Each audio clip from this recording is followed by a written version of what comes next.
to make it through the end of June 30th. I'll tell you that an order was put out by our resident state trooper that no overtime will be approved unless it's absolutely necessary, or it's one of these outside vendor accounts or grant money, etc. That we are doing everything we can to hold the line and make this number as small as possible. Also just to add, if I could, Mark, Sure. that this is due to the fact that one officer has been on military active duty from August of last year and will be on it until October of this year, which is something that the town has no control over. And we had an officer out sick for several months, which that shift had to be covered. And of course, we have minimum And there are minimum manning. staffing requirements. So we have to put officers on, and those are overtime officers. Okay, I'll move to approve a transfer in the amount of $43,765 from the following accounts. $23,765 from account 01-50-522-620-641 DWSRF 2013-7022 interest, and $20,000 from account 01-50-523-600-641 DWSRF 2013-7022 principal to account 01-25-216-100-514 police overtime, and forward to the Board of Finance for approval. Second. It's been seconded. Any comments? Yeah, probably for Anna. The regional interconnection project coming in under budget. How much under budget was that? How much is left in that account?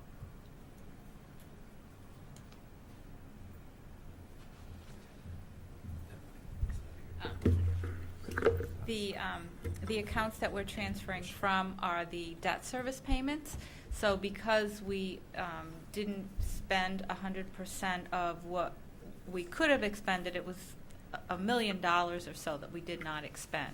Last year, when we put this year's budget together, we had to plan for what we would have had to pay in principal and interest payments this fiscal year had we spent 100% of the funding that was available.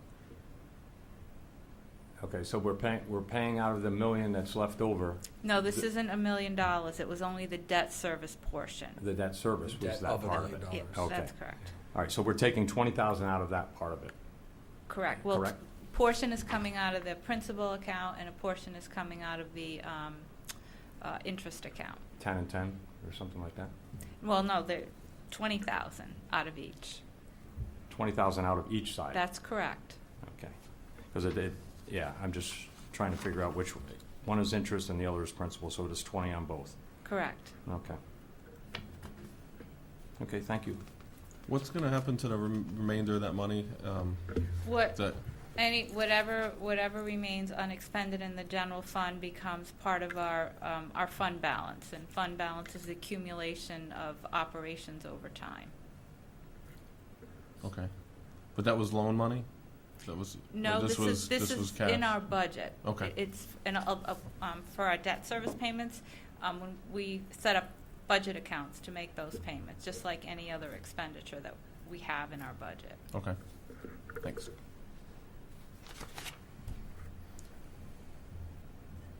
We have a motion. Any further comments? All in favor, say aye. Aye. Any opposed? Any abstain? Okay. Just a note that Mrs. Hardy isn't here this evening. She's taking some students up to Boston as part of her classroom, outside the classroom teaching that she does. The next item is transfer within departments. Is that 2D? No, police department. Regular Yes. wages, 2D, yes. 2D. Got it. I'm on the right side. So a recent review of the police department budget, we estimate the regular salary account for the officers will be overexpended by $68,600. Contributing factors are as follows: fiscal year end 6/30/14, banked holiday pay in the amount of $45,655, and 2 officers retiring unexpectedly within the budget cycle, and paying them a total of about $40,000 accrued leave time on the books. And this commission knows we've had a couple of retirees, but that does crush an individual budget when that happens. and the police have taken now 2 hits on this year's budget. So the funds are available for transfer in the debt area of the budget due to the regional interconnection project coming in under budget. I'll move to approve a transfer in the amount of $68,617 from the following accounts. $48,617 from account 01-50-522-620-641 DWSRF 2013-7022 interest, and $20,000 from account 01-50-523-600-641 DWSRF 2013-7022 principal to account 01-25-216-100-511 constables, and forward to the Board of Finance for their approval. Second. It's been seconded. Any further comment?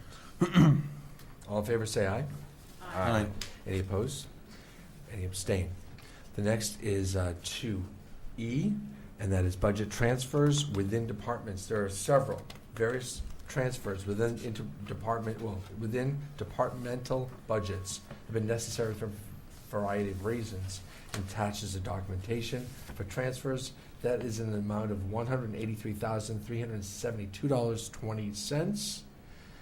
You'll notice it says from and to, and the department where it's coming from and the department where it's going to.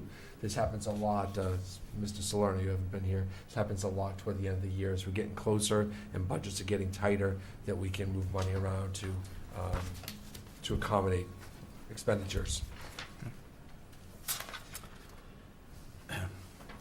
I'll make a motion, or move to ratify departmental transfers in the amount of $183,372.20 processed for fiscal year end June 30th, 2015, and forward to the Board of Finance for approval.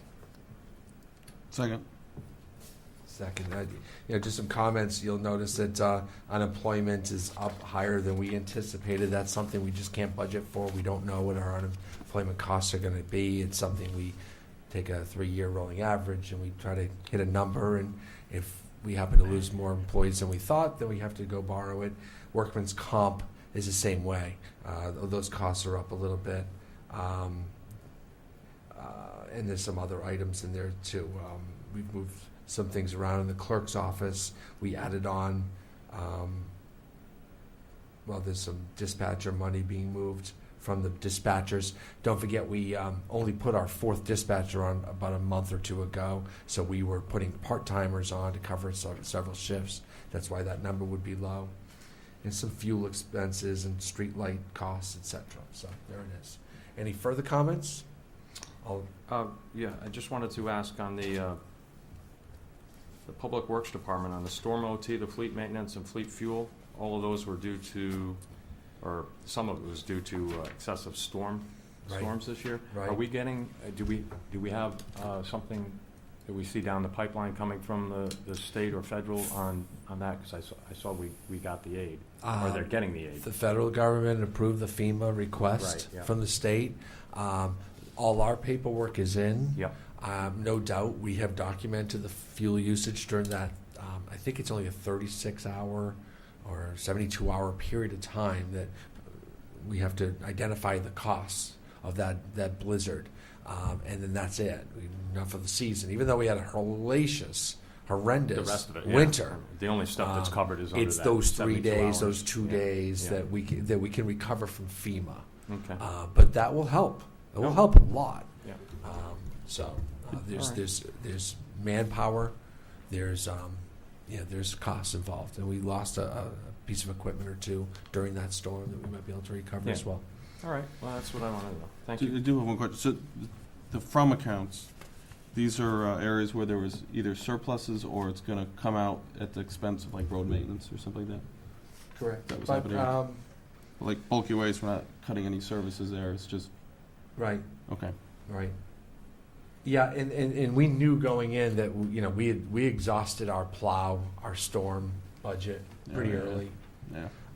So we knew that money would come from road reconstruction budget, but don't forget we also get town aid roads from the state, money from there as well. So our public works department is right on. They're dead on what they got to do, and they'll make it happen. We're rebuilding several roads in town this year. All in favor, say, oh, there we go. I'm gonna borrow your microphone. It is. Saving money by. Looking at the insurance, additional insurance premiums related to new vehicles and equipment taken from pension. One, what pension account are we removing this from? And when we are budgeting for the purchase of new vehicles, are we not including the increased insurance costs going forward?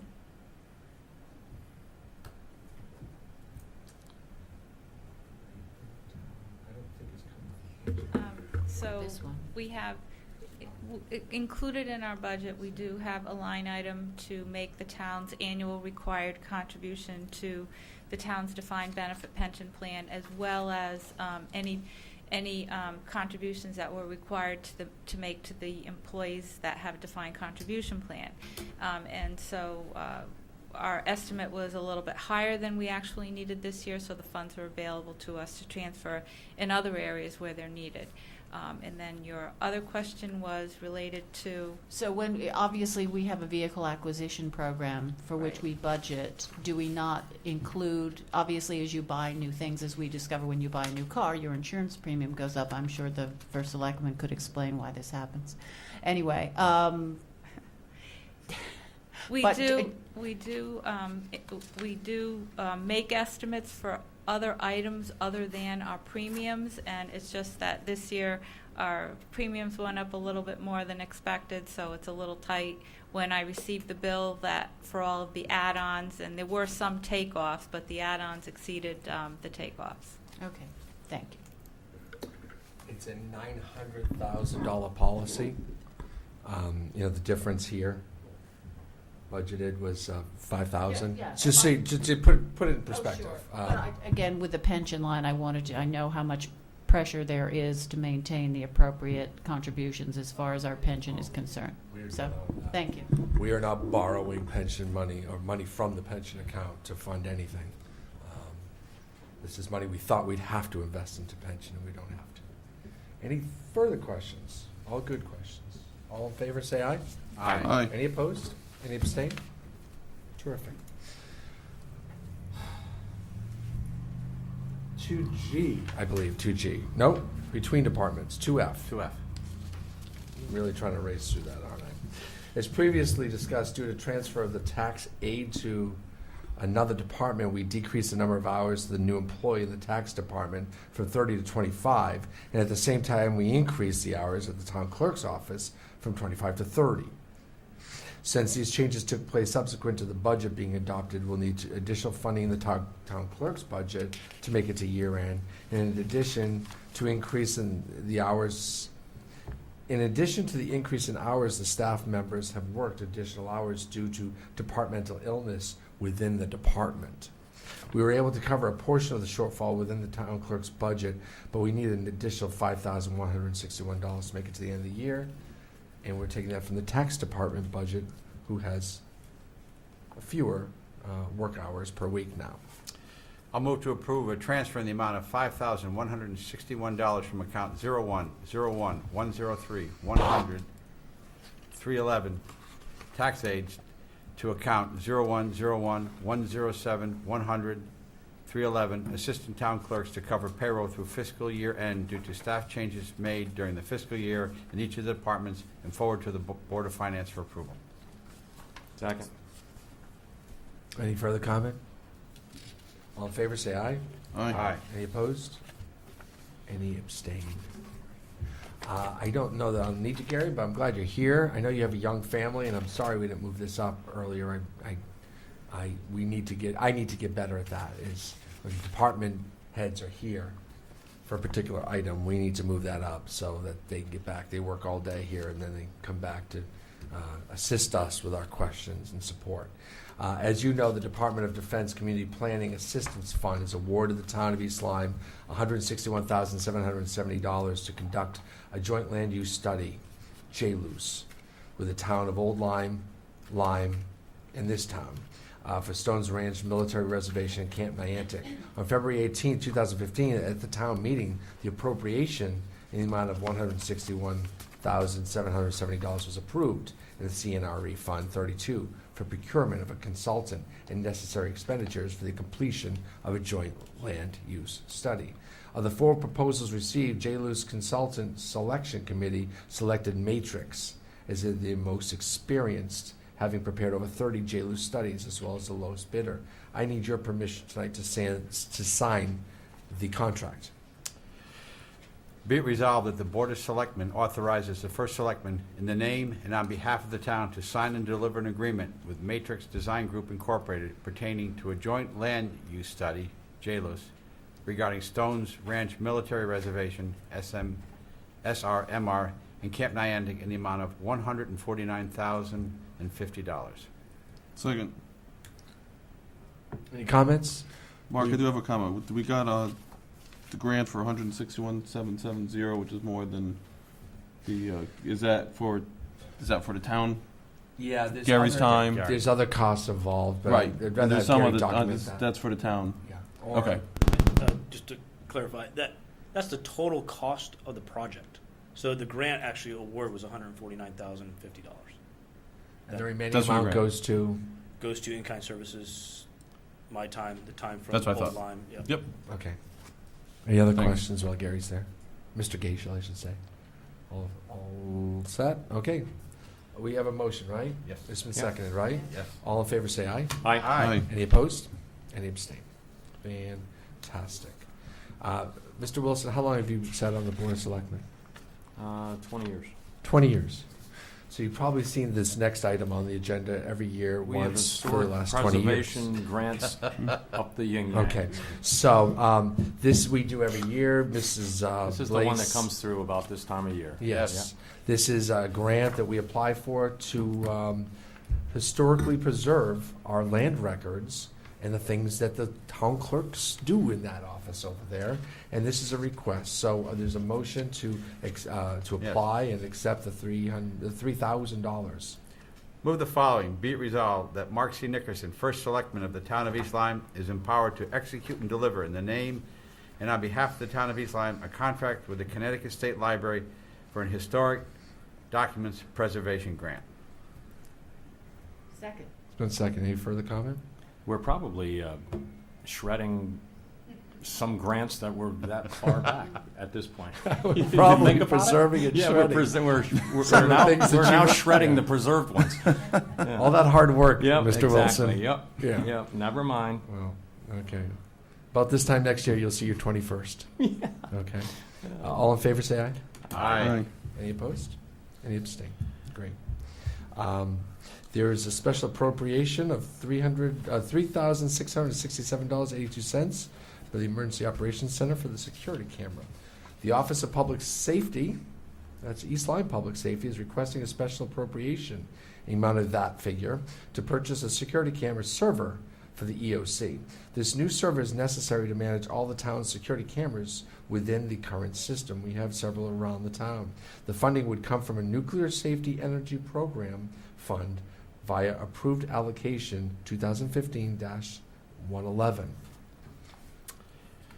I'll move to approve a special appropriation in the amount of $3,667.82 to budget account 017072524006 NSEP equipment and revenue account 0104400401 NSEP grants for the purchase of a new security camera server for the Emergency Operations Center and forward to the Board of Finance for approval. Second. And it's been seconded. Any further comment? All in favor, say aye. Aye. Aye. Any opposed? Any abstain? Ayes have it. It's always a great thing to see a person step up and become a volunteer, a member of a commission, and the board of the Smith-Harris Commission, I should say, chaired by Gary Lukowski, has got is recommending someone, Barbara Odgers. Odgers. Odgers. Yeah. Like Rogers without. Yeah, Duh. Sorry, Mrs. Odgers, if you're watching. Surprised at how many people watch this. Yeah. Do you have a motion? Yes, I do. To recommend? Move to appoint Barbara Odgers of 36 Roxbury Road, Niantic, Connecticut, to serve on the Smith-Harris Commission through January 4 of 2016. Second. Any comments? Thank you All in for favor? All in favor, say aye. Aye. Aye. Any opposed? Thank you again, Barbara Odgers, for volunteering, stepping up, and if Gary Lakowski says she's okay, then she's okay. There's a sign call for the golf cart regulation. We heard public delegation tonight, and we will schedule a public hearing with a motion. Notice of public hearing regarding amendment to the regulation concerning the use of golf carts. Notice is hereby given of a public hearing to be held by the East Lyme Board of Selectmen at 7 p.m. on May 20, 2015, at the East Lyme Town Hall, 108 Pennsylvania Avenue, Niantic, Connecticut, to consider an amendment to the regulation concerning the use of golf carts. Said amendment will delete Section 5.1, thereby removing the Crescent Beach community from the list of beach communities authorized to operate golf carts on certain town roads pursuant to Connecticut General Statutes, Section 14-300G. Copies of the full text of the proposed amendment are on file for public inspection at the office of the East Lyme Town Clerk, 108 Pennsylvania Avenue, Niantic, Connecticut, and at www.eastlimetownhall.com, to which reference may be had. Interested persons are invited to attend and be heard. Dated at East Lyme, Connecticut, on the 6th day of May, 2015. It says 14 in the proposed moment, so have that say 15. Okay. Hello?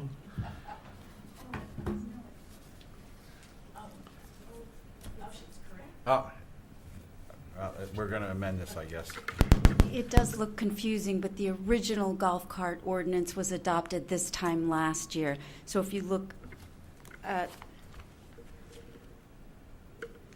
oh, I see what you're saying. Oh, yeah, no, just the call You're to the right. meeting. The call Okay. is different. Been a long meeting, Tracy. 15. 15. 15 and 6. Yeah. Usually a second comes after a motion. Second. Good, thank you, Rob. Mr. Now, we were Wilson. so concerned about the date. I know, so confused. We are scheduling a public hearing. Is it that for the 20th? Yeah, for the 20th, yes. For our next meeting. Any comments? All in favor, say aye. Aye. Aye. Any abstain? Any opposed? Any abstain? Okay, we'll move on. Next on our agenda is a comment I'd like to make, and I'm looking for an authorization to sign an MOU with Landmark. This is big news. It's a 236-acre parcel. As you know, Landmark Development Group has been in control of most of that property, all of it at some point in the last 15 to 18 years. There's been several applications for affordable housing, a golf course way back when, before my time.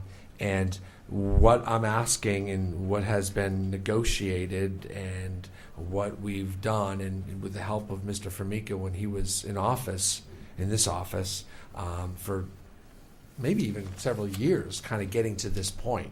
And over the last couple months, we've been able to agree on this terminology, which is very generic and basically is a statement of, let's sit at the same table and talk about how we can resolve the ownership and transfer the ownership to a conservation easement, and still have Landmark be able to develop a land, but not land here, land somewhere else.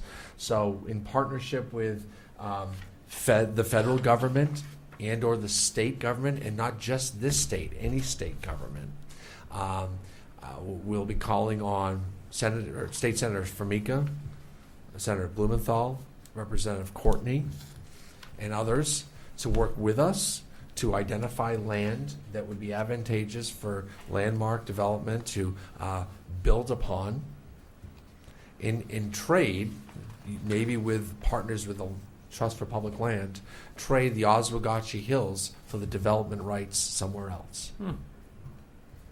It's we started the conversation as it would be brownfields, it would be land that needed remediation, it might qualify for grants and cleanup, and then you could make condos or office buildings, or but there's land out there, and there's abandoned government office buildings out there, and abandoned prisons, and land in the smack dab in the middle of cities that is developable, that the government sells all the time. So if we could coordinate, and the state has come, they've jumped through hoops to say they'd love to save Oswegatchie Hills. Senator Blumenthal has visited this town a dozen times at least to say Oswegatchie Hills should be saved. He's a member of the Friends group, but he's come and spoken before the zoning commission on several occasions. So this is a clever way of maybe getting on the same team.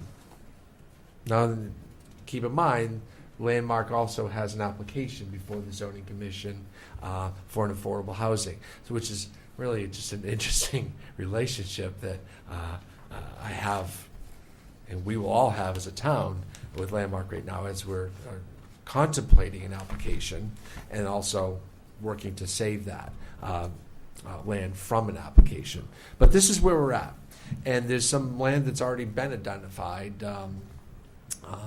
by the developer that, boy, that would work, or this would work, and you never know. So we're going to ask the players to step up, and maybe maybe we'll find a resolution in this fashion.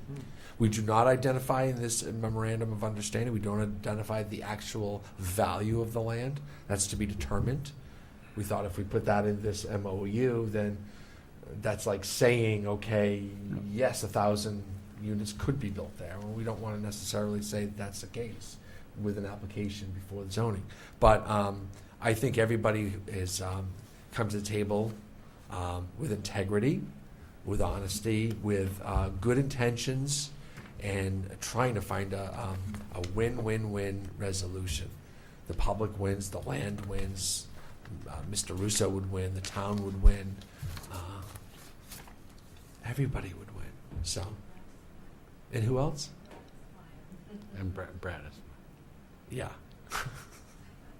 So there you are. So I'd like an authorization to sign the MOU Okay. and One continue question here. conversations. And the first thing here, as we move, it says the memorandum of understanding has been executed as of the blank day of April. Well, again, as when we sign this, that would be formalized. So this is an outline of what the MOU Okay. would look like. Okay. Of course, I would change the date and date it as we sign it. I wanted authorization to sign it. We almost signed it last week, and I pulled the plug saying, I think I need to talk to you guys first. Okay. So that's why it's before you tonight. And then I'll sign it with Mr. Russo at a joint signing, and So we don't we'll need have the to- press come for that one. Do we need to read the whole memorandum of understanding? No, I into think the you can authorize me to sign the memorandum of understanding as submitted. Then I'd move to authorize the first selectman to sign the memorandum of understanding with Landmark Development Group LLC and Jarvis of Cheshire LLC, 100 Roscommon Drive, Suite 312, Middletown, Connecticut, and the town of East Lyme, 108 Pennsylvania Avenue, P.O. Box 519, Niantic, Connecticut, as submitted. Second. That's second. Any comment? I think it's a great opportunity to try and move forward this. This is one of those issues we deal with constantly, and thank you and all the other people that have helped move this forward. The second that I know Paul worked pretty hard on this, and you did in another state. It's good to see this actually moving in a positive direction. So I